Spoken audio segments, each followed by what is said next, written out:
এখানে কেন এসছো? চুলকাতে এসছো এখানে? এখান থেকে চলে যাও, বেরিয়ে যাও এখান থেকে। নৌকাতে কি আছে বের করো। কালকে আমাদের সব চেক করলো, ছবি তুললো, বলছে এখানে চুলকাতে এসছো, কুকুরের মতন এসছো, এখান থেকে বেরিয়ে যাও। এখানে এসছো কেন?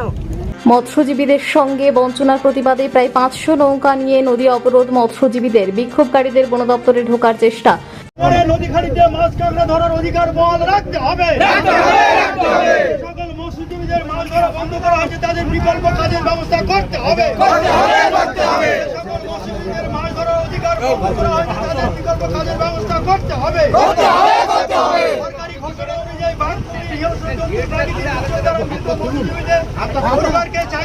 বন দপ্তর বেআইনিভাবে মৎস্যজীবীদের হয়রানি, তাদের কাছ থেকে নৌকা আটকে টাকা আদায় করার প্রতিবাদে 500টি নৌকা নিয়ে মৎস্যজীবীর সুন্দরবনের চুলকাঠি জঙ্গল সংলগ্ন বন দপ্তর অফিসে ডেপুটেশন, অবস্থান, বিক্ষোভ ও অবরোধ কর্মসূচি পালন করল। পূর্ব নির্ধারিত দিন অনুযায়ী উপস্থিত হলেও বন দপ্তরের গেটে তালা দিয়ে রাখায় এবং দেখা করতে রাজি না হওয়ায় শেষ পর্যন্ত উত্তেজনা সৃষ্টি। তারের বেড়া খুলে ভেতরে ঢোকার চেষ্টা বিক্ষোভকারীদের। শেষ পর্যন্ত বুদ্ধিজীবীদের নির্দেশে ভেতরে ঢোকা থেকে বিরত বিক্ষোভকারীরা। তারপর গোপ জাল, তারপরে যে বারাং বাইডি, এদেরকে সবার কাছ থেকে টাকা এনে ঘুষ খেয়ে এরা কিন্তু আজকে মাছ কাঁকড়া ধরায় এরা। কিন্তু আমাদের গরিব মানুষ বলে আমাদেরকে এরা বলে তোরা টাকা পয়সা দিবি না, তোরা এখান থেকে হাঁটা। তোদেরকে কে বলেছে? আমি এই কথা বলার পরে আমি বলছি না, তাহলে আজকে আমাদের যত মৎস্যজীবী ছিল তারা আমরা সবাই আন্দোলন করে বলেছিলাম যে আজকে অফিস ঘেরা হবে। তাদের আগে ওদেরকে ডিভিশন দেওয়া হয়েছে। বিক্ষোভকারীদের একটাই অভিযোগ, নদীতে মাছ কাঁকড়া ধরতে গেলে তাদের বেআইনিভাবে বন্য জীবজন্তু আটক রাখার কেস দিয়ে নৌকা বাজেয়াপ্ত করছে। দেশি বিদেশি কর্পোরেট হাউসের সহযোগিতায় উন্নত মানের যন্ত্রচালিত নৌযান নিয়ে বন দপ্তরের সহযোগিতায় তারা সারা বছর সমুদ্রে মাছ ধরে চলেছে। প্রায় 1000-এর অধিক মৎস্যজীবীরা এসছি, তাদের মাছ ধরা নৌকো সহ এখানে এসছি, বিশেষত চুলকাঠি ক্যাম্পে। এই ক্যাম্প এরিয়ার মধ্যে এখানকার অফিসাররা মৎস্যজীবীদের মাছ ধরতে এলে জরিমানা দিতে হবে, জঙ্গলের ধারে মাছ ধরতে হলে টাকা দিতে হবে, না হলে এখানে মাছ ধরতে পারবে না, এই সমন জারি করেছে। যার প্রতিবাদে আমরা south Sundarban fisherman and fish workers ইউনিয়নের পক্ষ থেকে আজকের এখানে আমরা ডেপুটেশন দিতে এসেছিলাম। আমরা এই ঘটনাটা ওনাদেরকে জানাই।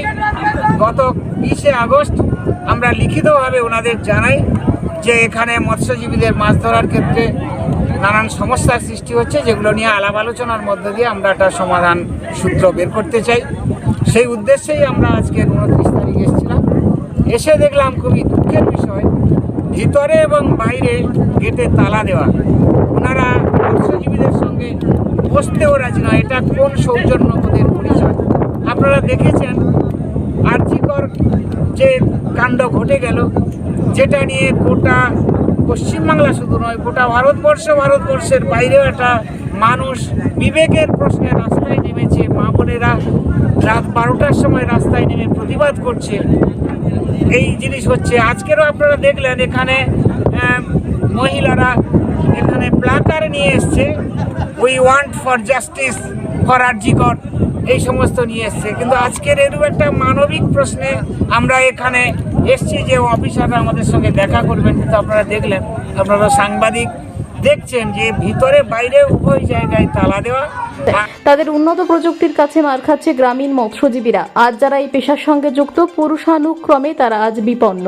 সব মহিলাটা মারা যাচ্ছে, তার যে দোষী আছে প্রকৃতপক্ষে এখনো ধরা পড়েনি। আমরা চাই সেই দোষী যেন ধরা পড়ে, তো শাস্তি চাই। চুলকাঠি ক্যাম্পে এসেছি এখানে যাতে আমরা মাছ কাঁকড়া ধরতে পারি, আর যাতে আমাদের কোনো ফরেস্টাররা যে অত্যাচার করছে সেগুলো যাতে বন্ধ হয়। আমাদের উপর যখন তখন জরিমানা বসাচ্ছে আর ঠিকভাবে কাজ করতে দিচ্ছে না। এই জন্য আমরা তার জন্য কোনো ব্যবস্থা চাই, সুবিচার পাই, যেন আমরা সুস্থভাবে এখানে কাজ করতে পারি।